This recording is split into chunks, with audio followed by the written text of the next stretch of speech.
Ave María Purísima, sin pecado concebida. Subtema: en el hospital de Ouren. Llegó el día de ir al hospital, donde de verdad tuvo que sufrir mucho. Cuando su madre fue a visitarla, le preguntó si quería alguna cosa. Le dijo que quería verme. Mi tía, a pesar de los muchos sacrificios, me llevó. En cuanto me vio, me abrazó con alegría y pidió a su madre que me dejase con ella y fuese a hacer algunas compras. Le pregunté si sufría mucho. Sufro, sí, pero lo ofrezco todo por los pecadores y para reparar al Inmaculado Corazón de María.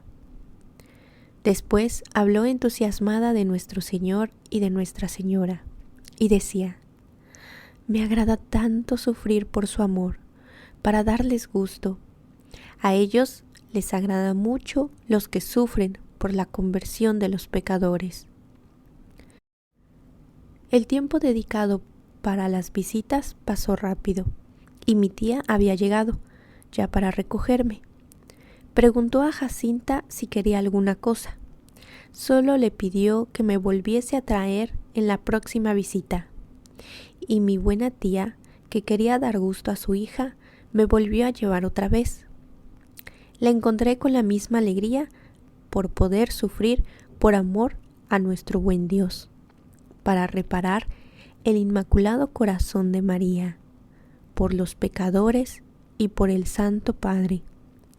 Todo esto era su ideal, era de lo que hablaba. Subtema: regresó a la Hostel.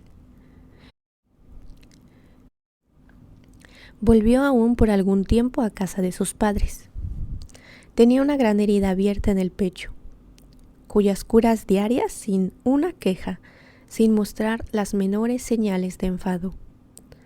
Lo que más le costaba eran las frecuentes visitas e interrogatorios de las personas que la buscaban, de las que ahora no podía esconderse. Ofrezco también este sacrificio por los pecadores, decía con resignación. ¿Quién pudiera ir otra vez al Cabezo para poder rezar un rosario en nuestra gruta? Pero ya no soy capaz. Cuando vayas a Cova de Iría, reza por mí. Ciertamente nunca más volveré allí, decía llorando. Un día me dijo mi tía: pregunta a Jacinta qué es lo que piensa cuando está tanto tiempo con las manos en la cara, sin moverse. Yo ya se lo he preguntado, pero sonríe y no responde.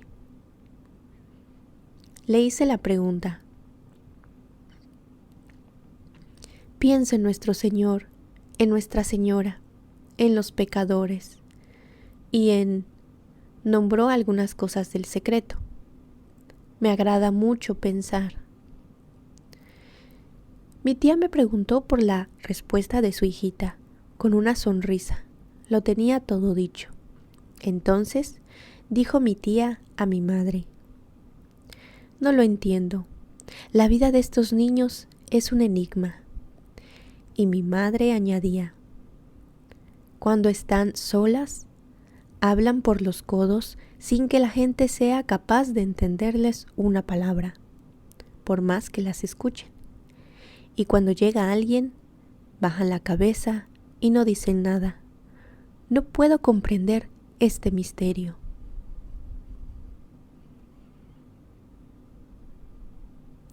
Subtema: nuevas visitas de la Virgen. De nuevo, la Santísima Virgen visitó a Jacinta para anunciarle nuevas cruces y sacrificios. Me dio la noticia y me dijo: Nuestra Señora me ha dicho que voy a ir a Lisboa, a otro hospital, que no volveré a verte, ni a mis padres, que después de sufrir mucho moriré sola, pero que no tenga miedo. Ella me irá a buscar para llevarme al cielo. Y abrazándome decía llorando: nunca más volveré a verte. Tú no irás a visitarme allí. Oye, reza mucho por mí, que moriré solita.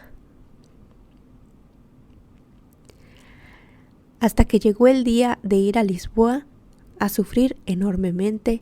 Se abrazaba a mí y decía llorando: «Nunca volveré a verte, ni a mi madre, ni a mis hermanos, ni a mi padre. Nunca más os volveré a ver. Después he de morir sola». «No pienses en eso», le dije un día. «Déjame pensar, porque cuanto más pienso, sufro más, y yo quiero sufrir por amor a nuestro Señor y por los pecadores. Y además, no me importa, Nuestra Señora me irá a buscar allí para llevarme al cielo». A veces besaba un crucifijo y abrazándolo decía: «¿Y voy a morir sin recibir a Jesús escondido? Si me lo trajese Nuestra Señora cuando me viniese a buscar». Una vez más le pregunté: «¿Qué vas a hacer en el cielo?». «Voy a amar mucho a Jesús, al Inmaculado Corazón de María. Pediré mucho por ti, por los pecadores, por el Santo Padre, por mis padres y mis hermanos, y por todas esas personas que me han dicho que pida por ellas». Cuando la madre se mostraba triste al verla tan enferma, decía: «No se aflija, madre, voy al cielo. Allí he de pedir mucho por usted». Otras veces decía: «No llore, yo estoy bien». Si le preguntaban si necesitaba alguna cosa, respondía: «Muchas gracias, no necesito nada». Y cuando se retiraban decía: «Tengo mucha sed, pero no quiero beber. Se lo ofrezco a Jesús por los pecadores». Un día, que mi tía me hacía algunas preguntas, me llamó y me dijo: «No quiero que digas a nadie que sufro mucho, ni a mi madre, porque no quiero que se aflija». Otro día la encontré abrazando una estampa de Nuestra Señora y diciendo: «Oh madrecita mía del cielo, ¿entonces yo he de morir sola?». La pobre niña parecía asustarse con esa idea. Para animarla, le dije: «¿Qué te importa morir solita si Nuestra Señora te viene a buscar?». «Es verdad, no me importa nada, pero no sé cómo será. A veces no recuerdo que ella viene a buscarme. Solo recuerdo que moriré sin que tú estés a mi lado». Subtema: partida para Lisboa. Llegó por fin el día de salir para Lisboa. La despedida partía el corazón. Permaneció mucho tiempo abrazada a mi cuello y decía llorando: «Nunca más volveremos a vernos. Reza mucho por mí hasta que yo vaya al cielo. Después, cuando yo esté allí, pediré mucho por ti. No digas nunca el secreto a nadie. Aunque te maten, ama mucho a Jesús y al Inmaculado Corazón de María, y haz muchos sacrificios por los pecadores». De Lisboa me mandó todavía a decir que Nuestra Señora ya la había ido a ver, que le había dicho la hora y el día en que moriría, y me recomendaba que fuese muy buena. Epílogo. Acabo, excelentísimo, reverendísimo señor obispo, de contar a vuestra excelentísima y reverendísima lo que recuerdo de la vida de Jacinta. Pido a nuestro buen Dios que se digne aceptar este acto de obediencia para encender en las almas llamas de amor a los corazones de Jesús y de María. Ahora pido un favor. Es que si vuestra excelentísima y reverendísima publica algunas cosas de las que acabo de contar, lo haga de modo que no hable de ninguna manera de mi pobre y miserable persona. Confieso de verdad, excelentísimo y reverendísimo señor obispo, que si yo supiese que vuestra excelencia quemaba este escrito sin siquiera leerlo, yo sentiría mucho gusto, pues lo escribí únicamente para obedecer a la voluntad de nuestro buen Dios, para mí, manifestada en la voluntad expresa de vuestra excelentísima y reverendísima. Segunda parte de la memoria. Introducción. La primera memoria había descubierto a los superiores de Lucía que ésta guardaba celosamente todavía muchas cosas que sólo revelaría por obediencia. En abril de 1937, el padre Fonseca, escribiendo al señor obispo, le decía: la primera memoria hace suponer que existen todavía particulares interesantes relativos a la historia de las apariciones, que están todavía inéditos. ¿No sería posible o habría inconveniente en hacer que la hermana Lucía, con simplicidad religiosa y evangélica, para honra de Nuestra Señora, escribiese pormenorizadamente cuanto se acordase? Ahí queda la idea, y si fuera aprovechable, solo vuestra excelentísima y reverendísima podrá hacerla valer. Y en efecto, don José, puesto de acuerdo con la madre provincial de las Doroteas, Madre María do Carmo, Corte Real, dando la orden a Lucía, esta, con fecha de 7 de noviembre de 1937, puede responder a don José: comienzo hoy mismo, visto ser esa la voluntad de Dios. Este escrito, comenzado pues el día 7 de noviembre, sabemos que está terminado el 21, es decir, 14 días para redactar un escrito largo y siempre en medio de ocupaciones caseras que no la dejaban reposar. Y se trata, decimos, de 38 folios escritos por las dos caras, en letra bien seguida y cerrada y sin apenas correcciones. Esto quiere decir, una vez más, la lucidez de espíritu, la serenidad del alma, el equilibrio de facultades de la hermana Lucía.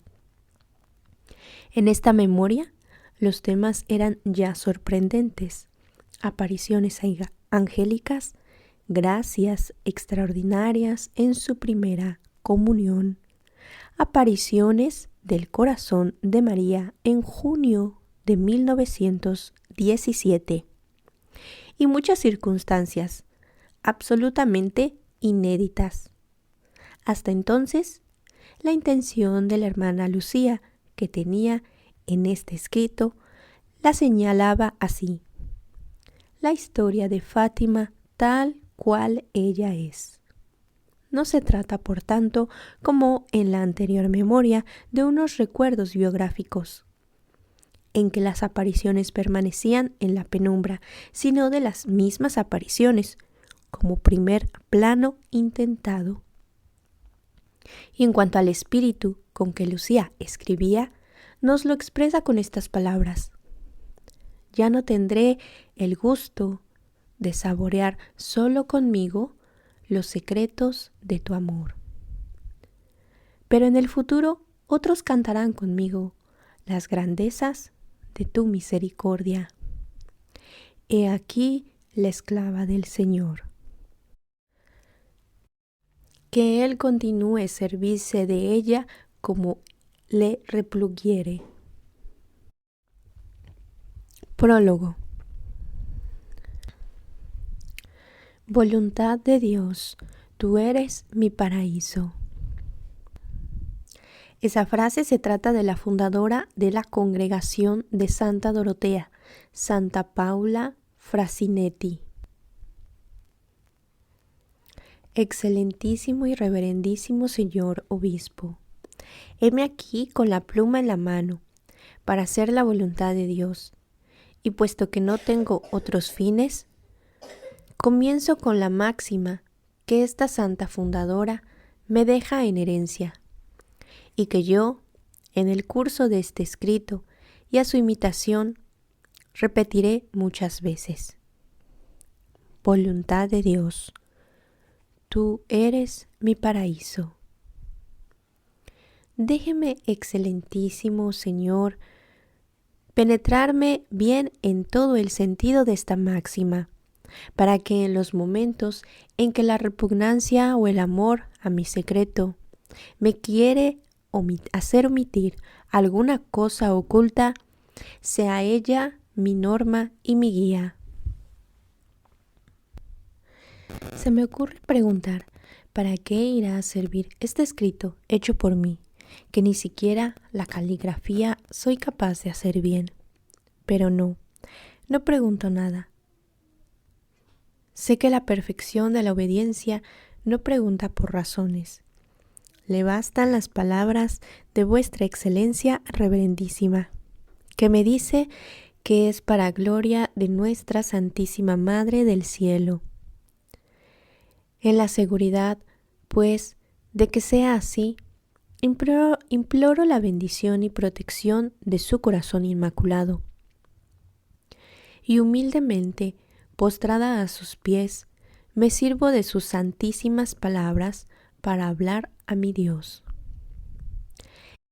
He aquí la última de vuestras esclavas, oh Dios mío, que en plena sumisión a vuestra voluntad santísima viene a rasgar el velo de su secreto y dejar ver la historia de Fátima tal cual es.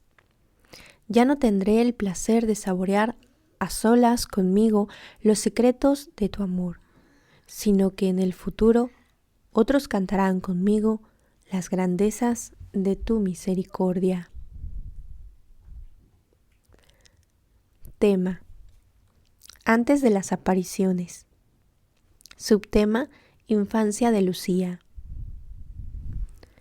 Excelentísimo y reverendísimo señor obispo, el Señor puso sus ojos en la pequeñez de su esclava.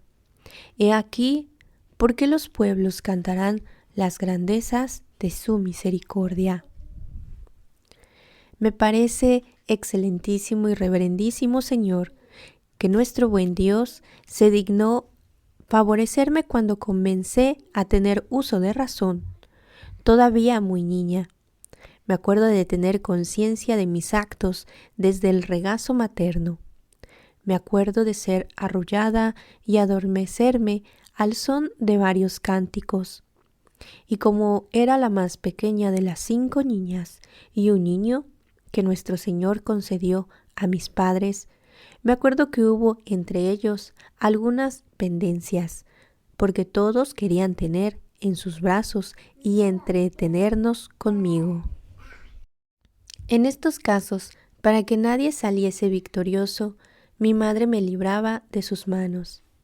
Y si ella por sus quehaceres no podía, me entregaba a mi padre, el cual también me llenaba de mimos y caricias. La primera cosa que aprendí fue el Ave María, porque mi madre tenía por costumbre tenerme en sus brazos mientras enseñaba a mi hermana Carolina, que era 5 años mayor que yo. Mis 2 hermanas mayores eran ya grandes y mi madre, como yo, era un papagayo que todo repetía. Le gustaba que me llevase a todos los sitios donde iban. Ellas eran, como se decía en mi tierra, las cabecillas de la mocedad, y no había fiesta ni danza donde ellas no estuviesen. Carnaval, San Juan, Navidad, era seguro, tenía que haber baile. Además de esto, estaba la vendimia y la recogida de las aceitunas, por lo que había baile casi todos los días. En las fiestas principales de la parroquia, como la del Sagrado Corazón de Jesús, Nuestra Señora del Rosario, San Antonio, etc., había siempre por la noche la rifa de los pasteles, y el baile no faltaba. Además, estábamos convidadas para casi todas las bodas que se celebraban en los entornos, porque mi madre, cuando no era invitada para ser madrina, lo era para ser cocinera. En estas bodas, el baile duraba desde que se terminaba el banquete hasta el otro día por la mañana. Mis hermanas, como tenían que tenerme siempre a su lado, me arreglaban tanto como ellas mismas. Y como una de mis hermanas era costurera, no me faltaba ya el traje más elegante usado por las campesinas de mi tierra en aquel tiempo. La falda plisada, el cinturón de encaje con las puntas caídas para atrás, el sombrero con sus cuentas doradas y las plumas de varios colores. A veces parecía que vestían a una muñeca en lugar de a una niña. Subtema: diversiones populares. En los bailes me ponían encima de una arca o de otra cosa alta para no ser pisada por los asistentes, y desde allí debía entonar varios cantos al son de la guitarra o del acordeón. Para esto mis hermanas me adiestraban, así como para bailar algún vals. Cuando faltaba alguna pareja, esto yo lo hacía con una destreza única, atrayendo así la atención y los aplausos de los asistentes. No me faltaban premios y obsequios de algunos que querían dar gusto a mis hermanas. Los domingos por la tarde, toda esta juventud se reunía en nuestro patio. En el verano, a la sombra de 3 grandes higueras, y en el invierno, en un cobertizo que teníamos en el lugar donde está ahora la casa de mi hermana María, para pasar así la tarde, jugando y hablando con mis hermanas. En la Pascua se hacía allí la rifa de las almendras, tocándome la mayor parte de las rifas, porque algunos lo hacían así a propósito para ser agradables. Mi madre se pasaba estas tardes sentada a la puerta de la cocina, que daba al patio, desde donde podía ver lo que sucedía, unas veces con un libro en las manos leyendo, otras hablando con algunas de mis tías que venían a pasar el rato con ella. Conservaba siempre su seriedad habitual y todos sabían que lo que ella dijese era palabra sagrada, que era preciso obedecer sin demora. Nunca vi que delante de ella a alguien se atreviese a decir una palabra menos respetuosa o con menos consideración. Se decía ordinariamente entre aquella gente que mi madre valía más que todas las hijas. Recuerdo haber oído decir varias veces a mi madre: no sé qué provecho parece encontrar esta gente en andar hablando de las cosas de los otros. Para mí no hay nada como una lectura sosegada en mi casa. Estos libros traen cosas tan bonitas. Y la vida de los santos, ¡qué belleza!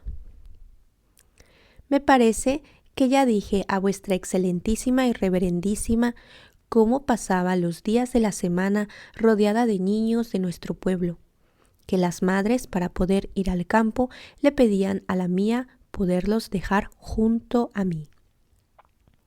También me parece que en el escrito que envié a vuestra excelentísima y reverendísima sobre mi prima, decía cuáles eran mis juegos y entretenimientos. Por ahora no me entretengo en ellos. Así, arrullada de mimos y caricias, llegué a mis 6 años, y para decir la verdad, el mundo comenzaba a sonreírme, y sobre todo la pasión por el baile iba echando en mi pobre corazón hondas raíces. Y confieso que, si nuestro buen Dios no hubiese usado para conmigo su especial misericordia, por ahí el demonio me hubiese perdido. Si no me equivoco, también le conté ya a vuestra excelentísima en el mismo escrito cómo mi madre acostumbraba a enseñar la doctrina a sus hijos durante las horas de la siesta, en el verano. En el invierno, nuestra lección era por la noche, al sentarnos después de la cena junto al fuego de la cocina, mientras asábamos y comíamos castañas y bellotas. Subtema: Primera Comunión. Se aproximaba, pues, el día en el que el señor párroco había fijado para que los niños de la parroquia hiciesen su primera comunión solemne. Mi madre pensó que ya que su hija sabía bien la doctrina y que tenía cumplido los 6 años, podría hacer la primera comunión, para lo cual me mandó con mi hermana Carolina asistir a la explicación de la doctrina que hacía el párroco a los niños, como preparación para ese día. Allá iba, pues, radiante de alegría, con la esperanza de recibir en breve, por primera vez, a mi Dios. El párroco hacía sus explicaciones sentado sobre una silla, que estaba sobre un estrado. Me llamaba junto a él, y cuando algún niño no sabía responder a sus preguntas, para avergonzarlos me mandaba a responder a mí.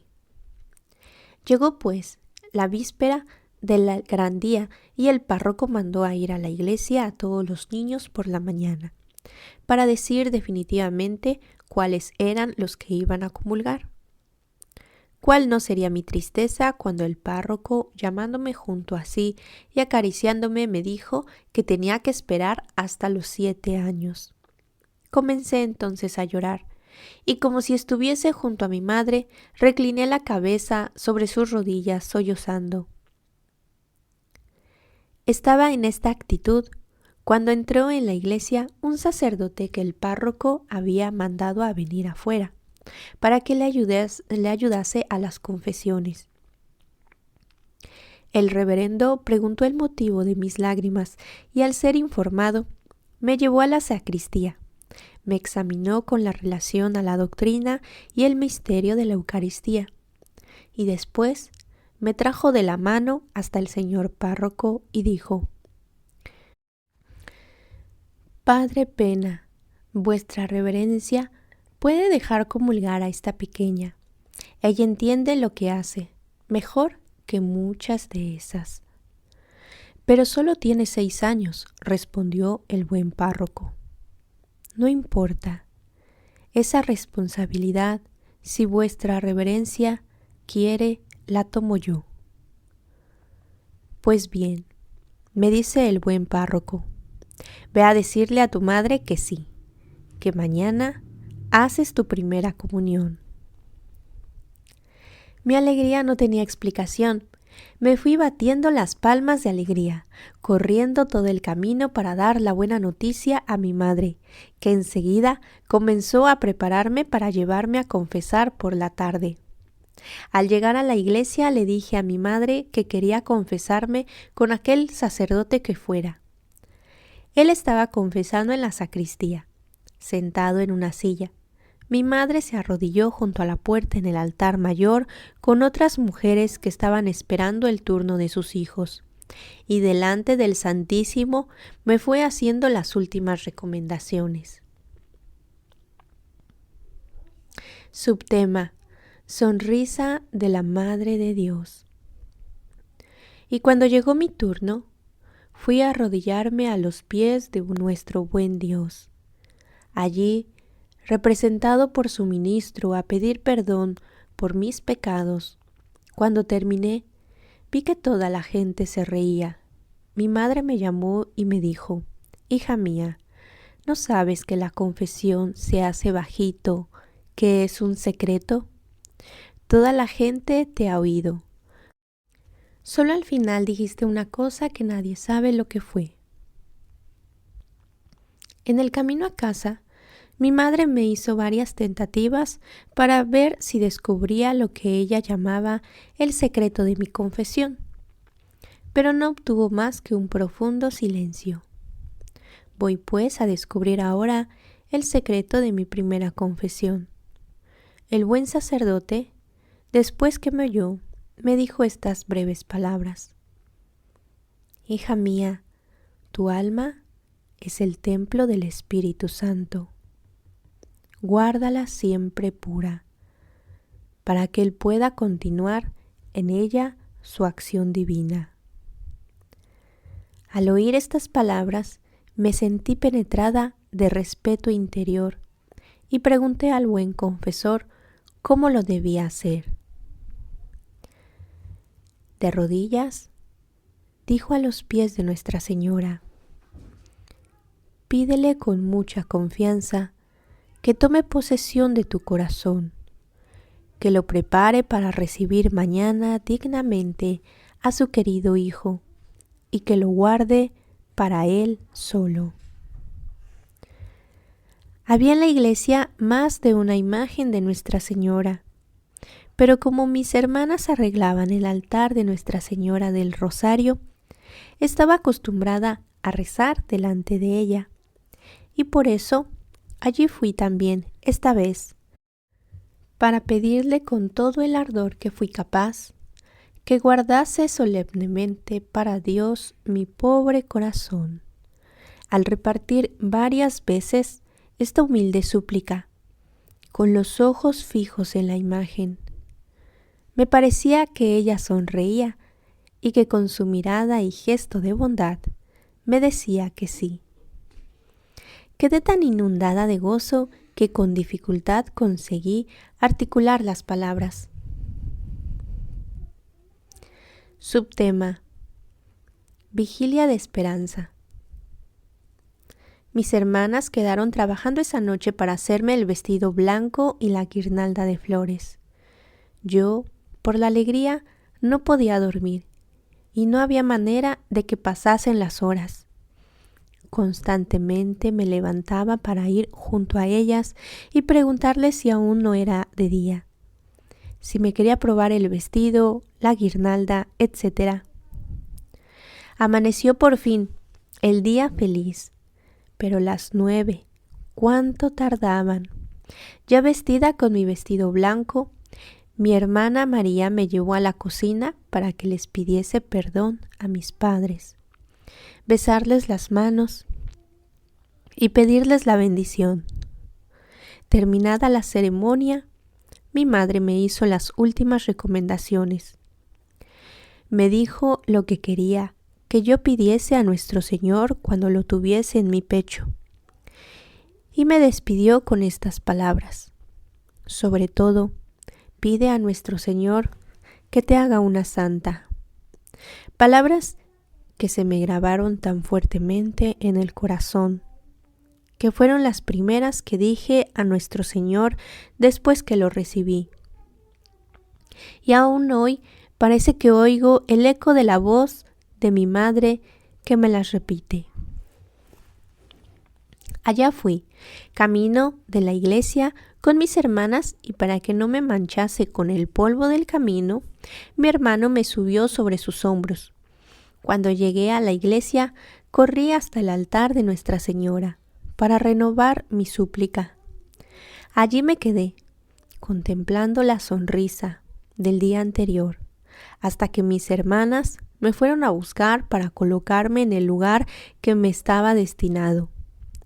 Los niños eran muchos, formaban desde el fondo de la iglesia hasta la balaustrada 4 filas, 2 niños y 2 niñas. Como yo era la más pequeña, me tocó junto a los ángeles en la grada de la balaustrada. Subtema: el día grande. Comenzó la misa cantada, y a medida que se aproximaba el momento, mi corazón latía más deprisa, esperando la visita del gran Dios que iba a descender del cielo para unirse a mi pobre alma. El señor párroco bajó por entre las filas para distribuir el pan de los ángeles. Tuve la suerte de ser la primera. Cuando el sacerdote bajaba las gradas del altar, el corazón parecía querérseme salir del pecho. Pero después que puso sobre mis labios la hostia divina, sentí una serenidad y una paz inalterables. Sentí que me envolvía una atmósfera tan sobrenatural, que la presencia de nuestro buen Dios se me hacía tan sensible como si lo viese y lo oyese con mis sentidos corporales. Entonces le dirigí mis súplicas. Señor, hazme una santa. Guarda mi corazón siempre puro para ti. Aquí me pareció que nuestro buen Dios me dijo en el fondo de mi corazón estas palabras: la gracia que hoy te ha sido concedida permanecerá viva en tu alma, produciendo frutos de vida eterna. Como me sentía transformada en Dios. Cuando terminó la función religiosa, era casi la 1 de la tarde. Debido a que los sacerdotes de fuera habían tardado mucho en venir y por causa del sermón y de la renovación de las promesas del bautismo, mi madre vino a buscarme afligida, creyéndome muerta de flaqueza. Pero yo me sentía tan saciada con el pan de los ángeles que me fue imposible entonces tomar alimento alguno. Desde entonces perdí el gusto y atractivo que empezaba a sentir por las cosas del mundo. Y solamente me sentía bien en algún lugar solitario donde pudiese a solas recordar las delicias de mi primera comunión. Subtema: Familia de Lucía. Este retiro lo conseguía pocas veces, porque además de ser encargada de vigilar a los niños que las vecinas nos confiaban, como ya dije a vuestra excelentísima y reverendísima, mi madre tenía también la costumbre de hacer por allí de enfermera. Venían a consultar su parecer cuando tenían alguna cosa de poca importancia, y le pedían que fuese a sus casas cuando el enfermo no podía salir. Entonces ella pasaba los días y a veces las noches en la casa del enfermo, y si las enfermedades se prolongaban y el estado de los enfermos así exigía, mandaba a mis hermanas a pasar alguna noche también junto a ellos, para que los miembros de la familia pudiesen descansar. Y si el enfermo era alguna madre de familia que tuviese niños que por hacer ruido molestaban a la enferma, se traía a esos niños a nuestra casa, y yo era la encargada de entretenerlos. Entonces los distraía, enseñándoles a devanar con el retroceder de la devanera, con las vueltas del embobinador, con los movimientos del uso formado, el hilado y guiarlo a la tejedora. De esto teníamos siempre mucho que hacer, porque ordinariamente había siempre en nuestra casa varias jóvenes de fuera que venían a aprender de tejedoras y costureras. Estas jóvenes generalmente testimoniaban un gran afecto por nuestra familia y acostumbraban a decir que los mejores días de su vida habían sido los que habían pasado en nuestra casa. Como mis hermanas en alguna época del año tenían que trabajar durante el día en el campo, tejían y cosían por las tardes. Después de la cena y del rezo que le seguían, dirigiendo por mi padre, se comenzaba a trabajar. Todos tenían que hacer. Mi hermana María iba al telar, mi padre llenaba las canillas, Teresa y Gloria iban a la costura, mi madre hilaba. Carolina y yo, después de arreglar la cocina, estábamos empleadas en quitar los hilvanes, coser botones, etc. Mi hermano, para espabilarnos del sueño, tocaba el acordeón al son del cual cantábamos varias cosas. Los vecinos venían no pocas veces a hacernos compañía y solían decir que a pesar de que no los dejábamos dormir, se sentían alegres y se les pasaban todos los enfados cuando oían la fiesta que nosotros hacíamos. A varias mujeres oí decir alguna vez a mi madre: «Qué feliz eres tú, qué encanto de hijos que nuestro Señor te dio». Teníamos también a su tiempo la esposalla del maíz de la luz de la luna. Entonces me sentaba en el montón de maíz y era la encargada de dar a todos los asistentes el abrazo cuando aparecía alguna mazorca roja. Inmaculado Corazón de María, sé la salvación del alma mía. Santa Jacinta, San Francisco Marto y Hermana Lucía, rueguen por nosotros.